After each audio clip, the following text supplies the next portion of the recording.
Então eu vou gravar umas videoaulas e o objetivo é trazer um resumo de cada coisa que a gente viu ao longo do tempo e fazer uns exercícios para vocês fixarem. Então esse material vai servir de apoio para o estudo de vocês. Bom, vamos começar do começo. A gente está no contexto de cinemática, a gente está estudando movimento. E vocês lembram o que é movimento? Movimento é mudança de posição. Então, se um objeto está mudando de posição, ele está se movimentando. Nota que é um conceito relativo. Tudo isso a gente viu para fazer uma prova anterior, tá certo? Então aqui eu vou trazer só um resumo.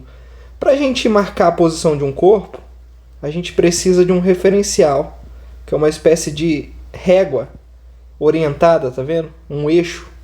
E aí, cada ponto nessa régua te diz uma posição que o objeto pode ocupar. Nota que toda régua ela tem um zero, que é conhecido como a origem, tá certo? Então esse eixo é o eixo S, o eixo das posições. A gente sempre vai vincular a variável S nesse contexto desse conteúdo à posição. Então, por exemplo, aqui eu tenho as posições possíveis que o corpo pode ocupar. É claro que pode estar numa posição intermediária aqui, tudo bem. Mas, por exemplo, se você tiver uma bolinha aqui, ó, e ela está nessa posição que eu estou indicando, então qual que vai ser a posição associada? A bolinha vai ser 1 metro. Então, a posição para a gente vai ser a distância que ela está com relação à origem. Então, nesse caso aqui, ele está a uma distância de 1 metro. É claro que não é só a distância, porque ele poderia estar em um outro ponto antes do zero aqui. Então, essa distância seria 2, né? Só que a posição em si vai ser S igual a menos 2. Então o sinal de menos vai dar conta das posições que estão antes aqui, tá bom? Então vamos supor que aqui a gente está com um cenário de uma mesma bolinha. Que inicialmente ela estava na posição 1, que é configuração A. E depois de um certo tempo ela se deslocou. Ela veio parar na posição menos 2 aqui, ó. Beleza? Então ela saiu da posição A e veio parar na posição B. Concorda comigo que houve uma mudança de posição? Ela se movimentou, beleza? E aí a gente pode definir o que a gente chama de deslocamento. O deslocamento é justamente a mudança da posição, que a gente indica com essa variável ΔS. A gente representa esse deslocamento com esse delta na frente.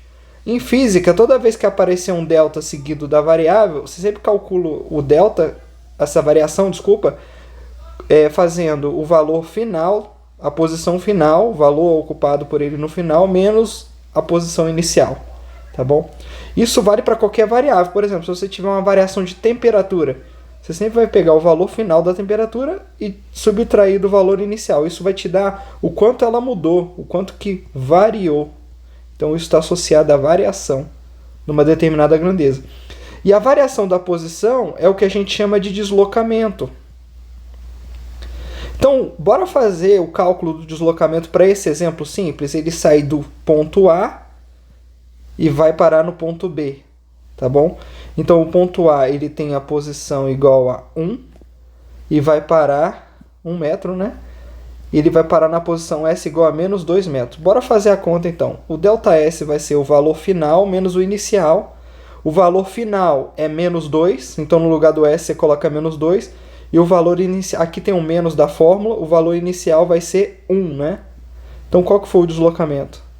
Menos 3 metros, beleza?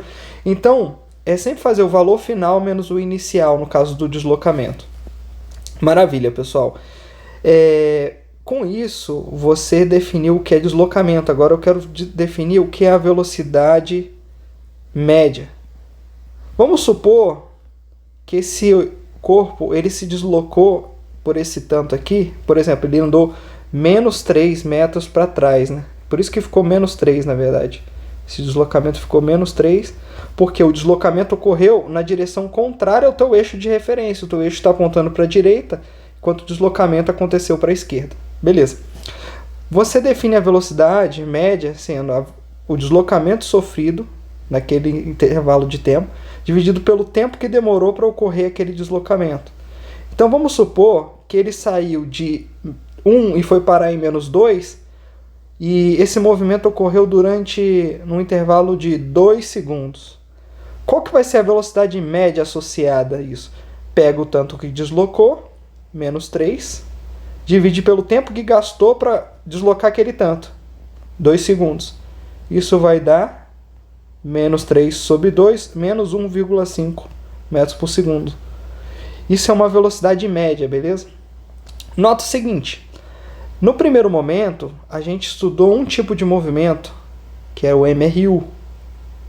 No MRU, tinha umas coisas que eram importantes nele, umas características desse movimento.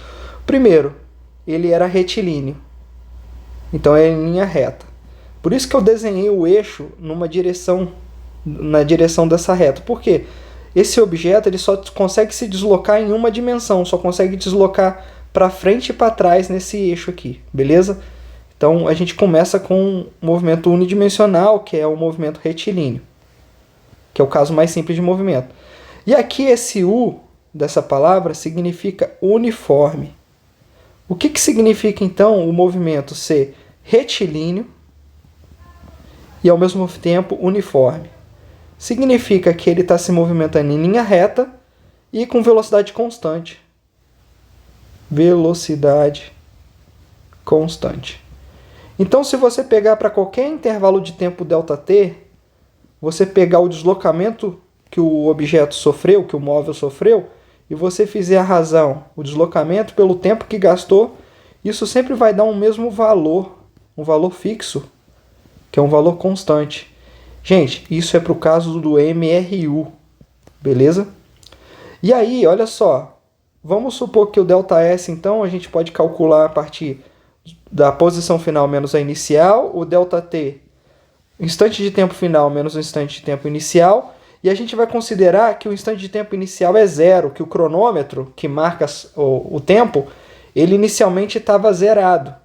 E aí a gente pode substituir isso nessa fórmula aqui de cima. A velocidade vai ser um número fixo, que vai ser igual a o S menos o S0, dividido por, no lugar do ΔT a gente vai colocar simplesmente o T. E vamos isolar para a variável S aqui, que é a posição. A posição final, né? Você vai passar esse T que está dividindo S menos S0 para o outro lado, e daqui você ganha S menos S0 igual a V vezes T, e aí o S vai ser igual ao S0 mais VT. Então as fórmulas do MRU podem ser condensadas em duas, que é essa daqui e essa daqui. Beleza? Então esse é o MRU.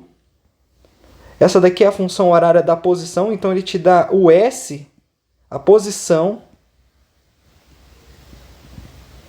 Isso daqui é a posição inicial. Aqui é a velocidade.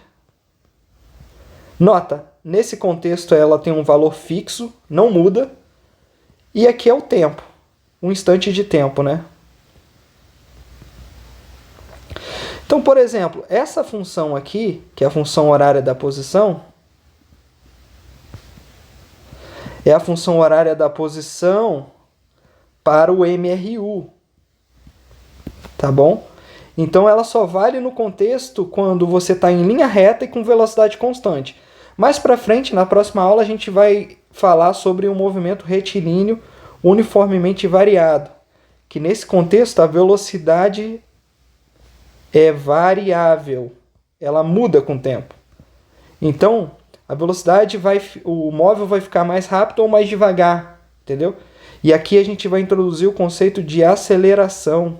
Aceleração que vai estar associada a essa mudança de velocidade. Beleza?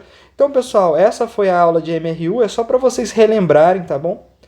Que essas fórmulas valem para o contexto do MRU. Mais para frente a gente vai ver MRUV.